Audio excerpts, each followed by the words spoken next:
My husband and sister have been secretly hooking up behind my back whenever I'm not around, and now I realize there's no one I can truly call my family. Posted by you/cheatersuck12. I can't move. If I move, it becomes real, and I have to accept what I saw and think about what's next. I came home from work early and saw my sister's car, thinking maybe she was dropping off some food from her job. But no, I walked in and saw my husband and sister naked in my kitchen, the kitchen I paid for. As soon as I registered what I saw, I got into my car and left. I kept driving, just driving until I found the hotel I'm at now. I don't want to believe it. I don't know what to do. My sister, my only family, my best friend, the one who's supposed to be there for me and support me. My husband, my person, my other half, the one who's supposed to love and respect me. The two most important people in my life have ruined everything. I've blocked them both on my phone. I don't want to hear any of the BS excuses they'll come up with. I don't want to confront this. I want to go back to this morning when everything was fine. Update 3 days later. Sorry for not replying to comments or updating, things have been hectic. I didn't think I needed to explicitly say this, but by naked, I meant they were completely naked and having sex in the kitchen. I admit mentioning that I paid for the kitchen was odd and kind of funny, but anyone who knows me knows that the kitchen is my pride and joy. So yes, when I saw my sister and husband having sex in my kitchen, it stuck with me. And yes, they did see me. When I got to the hotel, I cried for a few hours and just wanted to tell someone, anyone. The two people I usually turn to when something happens in my life were the two I needed to talk about, and it was 11-something in the evening. I didn't want to disrupt my friends' evenings or burden them. So instead, I came to Reddit, thinking not many people would see it. The response I received was overwhelming. I want to thank everyone who sent me kind words and advice. Thank you so much for all the virtual hugs.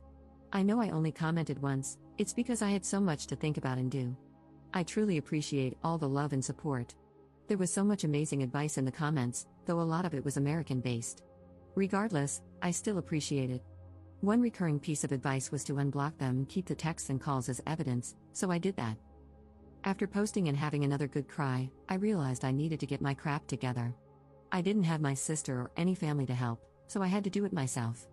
I started researching my next steps. In the morning, my friend called, saying my sister had contacted her to see if I'd been in touch.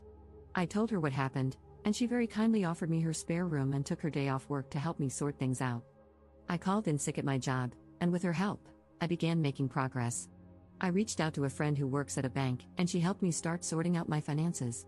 My friend also found me a lawyer to consult. After my phone consultation with the lawyer, I was so overwhelmed.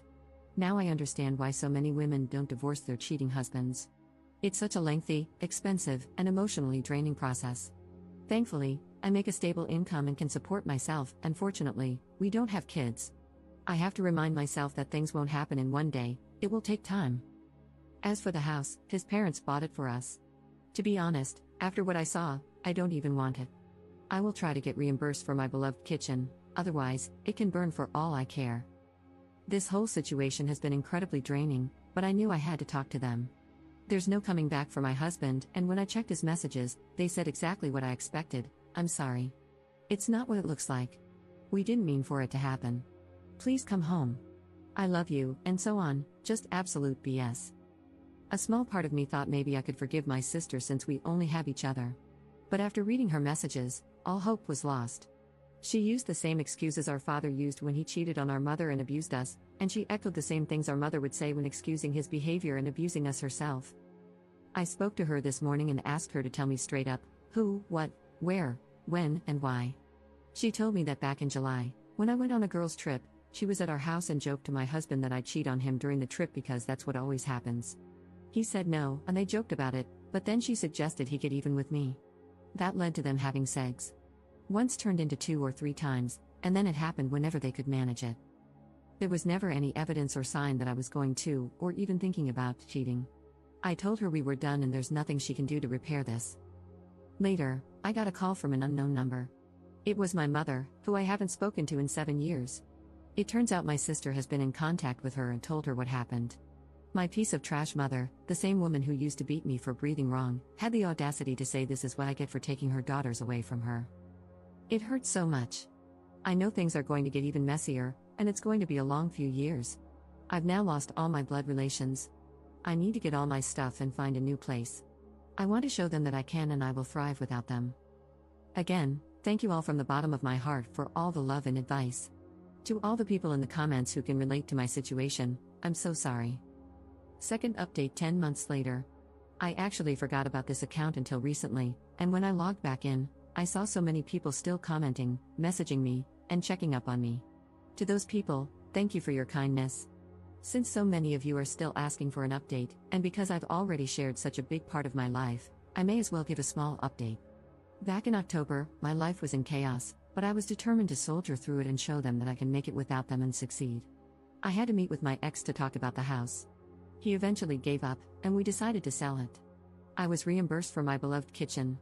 At first, my sister would show up at my job and my friend's house, but once I told her I would get the police involved, she stopped. I haven't seen her since February. I did hear from my pathetic excuse of a mother again, but that was also shut down, and I have not heard from her since the end of last year.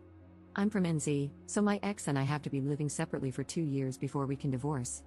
Although I want nothing to do with him, I'm not too fussed. 1 year is almost done. I started therapy, which has been healing. I wish I had gone earlier. I have moved into my apartment and was promoted at work. I've also gone on 2 girls' trips and had some extra fun this time, as I was a single woman. And I've just started seeing someone. He has been very kind. Thank you all again for your kindness. I hope this is the update you were waiting for. Third update 18 months later. Hello, it's been a while. I still get messages and notifications asking for an update, so this will be my last one. I am officially divorced. It took a while, but I got there, and my ex-husband had 2 years to accept it and not fight it.